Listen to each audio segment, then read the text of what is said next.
What does the geopolitical future hold? We're going to talk about it on today's episode of Macropiece Theater.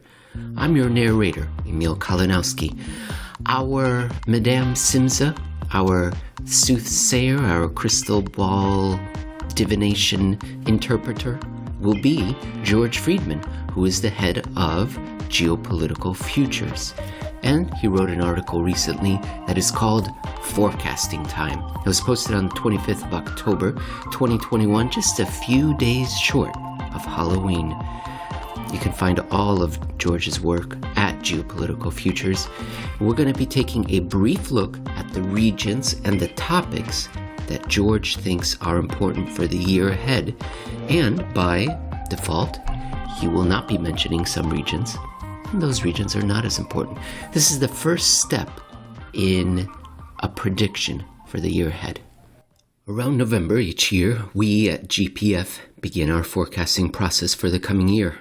In a real sense, we are always forecasting, as our analysis may be about current realities, but always with an eye on what these events portend for the future. However, on November 1st, each analyst is required to state in a few lines what they believe will happen in the next year. The brevity is what differentiates our method from others.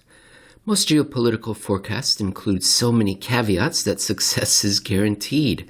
Given that we have already analyzed virtually every notable event this year, on November 1st, we moved to using declarative sentences and taking risks. There is always the danger of the banal. History is a continuum, and in many cases, the only thing we can say is that next year will be pretty much like last year and the year before. That's also worth discussing. Sometimes we have to speak to ongoing and well-established crises and see what turn they will take. Other times, we must identify a major event in a place that had been stable. That's what we love to do. But believing we see something that really isn't there is the bane of our profession, as is the desire to crouch in safety by saying nothing. It's our profession, and it beats working the loading docks. You can find our 21 forecast here, and there's a hyperlink. This is where we begin our work. Arguing over whether we were correct in 2021 is the necessary preface to developing a forecast for 2022. We are reasonably satisfied with our work for this year, and with some adjustments, we have the foundation with which to build a forecast. The first step was to consider the important questions in terms of both place and significance to the world coming out of 2021. These were analyzed last week, and the next step is to consider the questions that need to be answered for 2022. Obviously, our list of questions indicates what we think is important, and, by exclusion of certain topics, what is less important. COVID-19. This is the biggest global topic for 2022, affecting all nations in different ways. The first major socioeconomic impact of the pandemic was the effect of the cure on society and business. That has graduated now to major economic dysfunction, including an array of shortages ranging from labor to coal. The origin of each of these shortages is fairly clear. The reason for the confluence of shortages is less clear. Three questions will arise. Will the medical constraints imposed in 2020 be suspended in 2022? How long will it take to deal with the shortages? What will be the global and national effects of these questions? China. China is undergoing a major economic crisis. Solving a crisis such as this one has a price, and we have to figure out not so much what the cost will be, but what the social and political consequences will be. Other nations at this phase of aggressive development based on exports have had to deal with major, unexpected shifts in how they work. Is China at this stage, and can it absorb economic dysfunction without destabilizing? Our forecast was that China would not launch a war this year. With economic dysfunction, doing so could become either less likely, because the cost of defeat goes up, or more likely, because victory would make up for the economic and social stress. Obviously, China is claiming to have great confidence in everything, but what does it really think? And is it in touch with reality? Russia. Russia in 2021 continued using soft power, economic, political, and covert, rather than military power to regain strategic depth. We saw this in Belarus, the Caucasus, and Central Asia. The key for Russia, however, is Ukraine. Given energy shortages, rising energy prices, and European disinclination to get involved in this conflict, will Moscow see 2022 as the year when the advantages for it accumulate and it must attack before they dissipate? If not, why not? If so, what methods and countries will it use? Is this the year of Ukraine for Russia? Europe.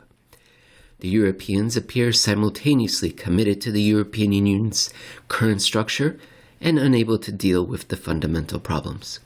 Northern Europe is trying to stabilize its economy by attempting to limit inflation, while Italy is trying to deal with inflation through a loose money strategy. European institutions cannot handle dual strategies with the euro. The EU manages its system by providing economic incentives to per-member countries. Will the economic shift on this policy for both grantors and recipients? Is this the year when the EU will emerge from the crisis as a very different place? Will its handling of the economic fallout of COVID-19 be a breaking point? Middle East. The Middle East seems to be a secondary region at the moment. The main question here is, what will the Abraham Accords mean for the region?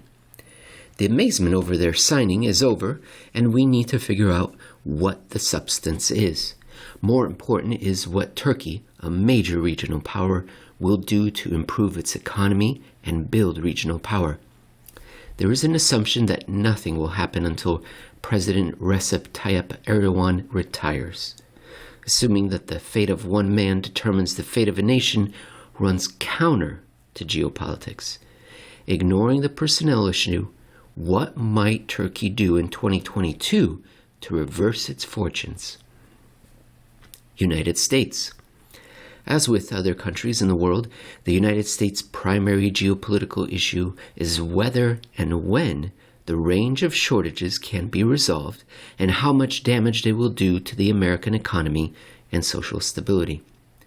The U.S. is in a cyclical period of social instability and economic fragility, and the effect of these shortages could generate a major failure in 2022, depending on the damage done and when they can be resolved. Intensified unrest might change or speed up China's or Russia's military activities. Easing shortages of all sorts and doing so as early as possible, therefore, can affect the global balance. Caribbean. The Caribbean is destabilizing from the northern edge of South America through the islands. The region is normally a secondary issue, but it has the possibility of becoming a primary issue if an outside power decided to challenge U.S. security by creating a foothold there. We have speculated on whether China or Russia would play that role. What is the possibility that one or both of these countries might be turned into an asset for a hostile or less than friendly country? There are other secondary and tertiary issues we will not deal with, and some of the questions asked here will turn out to be the wrong ones. But this is where we begin our process for the 2022 forecast. I hope you did enjoy that reading of Macropiece Theater. As I've mentioned in a previous episode when I read Velina Chakarova's brief piece on the Quad, geopolitics is going to have a very important role in the era ahead when it comes to capital allocation for many reasons, and we could all do a lot worse than follow the people at Geopolitical Futures, who I've been following for 6 years and I think very highly of, and I always enjoy reading their work. You can find many more analysts writing on many other regions and topics and ideas, and as well as to what they're reading, which is always fascinating, at geopoliticalfutures.com. You can follow George Friedman on Twitter at George_Friedman, and the company Twitter at GPF Futures.